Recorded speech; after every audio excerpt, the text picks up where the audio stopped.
자, 2007년 2회, 예. 그 1급 22번 문제예요. 2007년에 치렀던 2회 1급 22번 문제. 다음 사료를 분석하여 당시 관료들의 사관을 옳게 추론한 것은, 사료를 분석해서 당시 사관이, 역사의식이 뭐냐? 이렇게 역사 가운데서도 역사관을 묻고 있는 문제인데 꽤 어렵습니다. 여러분 봐봐. 그래서 이렇게 그 역사 관련된 문제가 5문제 나왔는데 그 중에 책을 묻고 있는 문제 3개, 역사의식, 역사관을 묻고 있는 문제가 2문제가 있는데 이 중에 역사관을 묻고 있는 문제 꽤 어렵습니다. 보세요. 자, 태조 원년에 태조 이성계 때 조선의 단군은 동방에서 처음으로 1000명을 받은 임금이고, 기자는 뭐냐? 기자는 처음으로 우리나라의 문명 교화를 일으킨 임금이니, 알겠어요? 평양에서 이 둘에 대한 시제를 드리게 할 것입니다. 알겠죠? 자, 그런데 태종 12년 6월 달에, 태종은 누굽니까? 태조 이성계 때는 말이야, 정도전 같은 사람이 있어가지고 중국에 대해서 자주적인 태도를 취하고 중국을 치자! 요동을 정벌하자! 이렇게 했잖아요. 근데 태종 이방원 때 어때? 아니야.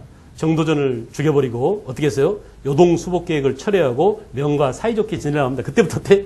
단군이 우리나라를 세웠고 우리는 중국과 다른 독자적이야. 이거 강조기보다는, 그래, 기자가 건너와서 우리 조선이 중국으로부터 건너온 기자가 조선한테 여러 가지 교화의 법을 가르쳐줘서 은덕을 입어서 이런 식으로 중국한테 좀 알랑방구를 끼워야 되는 그런 입장이었어요. 알겠어요? 그래서 약간 역사관이 후퇴하는 그런 모습을 보여주고 있다 이거야. 그 다음에 태종 13년 11월에 보면은 단군과 기자에게 국왕이란 일컫고, 고려 태조는 조선 국왕이라 일컫는 것은 합리적이지 않는 듯 합니다. 그래서 단군하고 기자한테도 조선 국왕이라고 합시다. 이렇게 단군과 기자를 한꺼번에 싸잡아서 그냥 뭉뚱그려 넘어가 버렸어요. 알겠어요? 점차 다시 자주적인 쪽으로 가고 있구나. 그것을 알 수 있는데, 자, 지금 문제가 뭐예요? 이런 사료를 보고 당시 관료들의 역사관을 옳게 추론한 거 그랬죠. 기자의 동내로 인해서 기자가 동쪽으로 와서 우리나라의 유교적 A의 교화가 시작됐다고 인식했다. 맞죠? 그죠? 그 다음에 우리나라의 역사의 정통성을 밝혀서 단군조선, 기자조선, 이게 바로 뭐냐? 삼한 정통론을 제시한 안종복의 동사 강목의 입장입니다. 이건 나중에 18세기 안종복의 역사관이에요. 그래서요, 우리 역사의 유구성과 정통성을 교화지군인 단군을 이 교화지군이란 말이 틀렸는데, 교화지군 그럼 누구라고 해야 돼? 기자라고 해야 돼. 기자. 단군은 처음으로 1000명을 받아서 나라를 연 대천한 임금이고, 알겠어요? 기자는 우리나라에 중국의 선진 문물을 갖다 준, 그래서 우리를 교화시킨, 이런 식으로 표현해야 되는데, 단군을 그래서 틀렸어요. 단군을 교화지군으로 보면 틀린 거죠.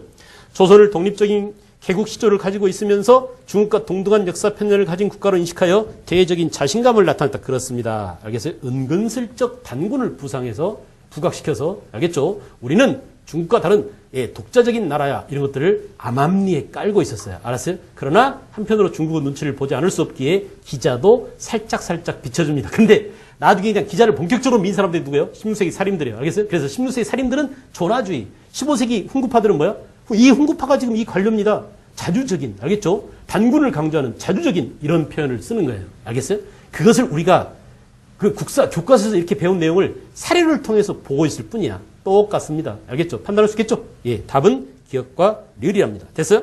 그래서 2번이 정답이에요. 여러분, 그러나 만만치 않습니다. 여러분 혼자 이런 생각을 끌어내기가, 이런 사고를 도출해내기가 그렇게 쉽지 않았을 겁니다. 그래서 난이도는 역시 어려운 그런 문제였다라고 볼 수 있죠.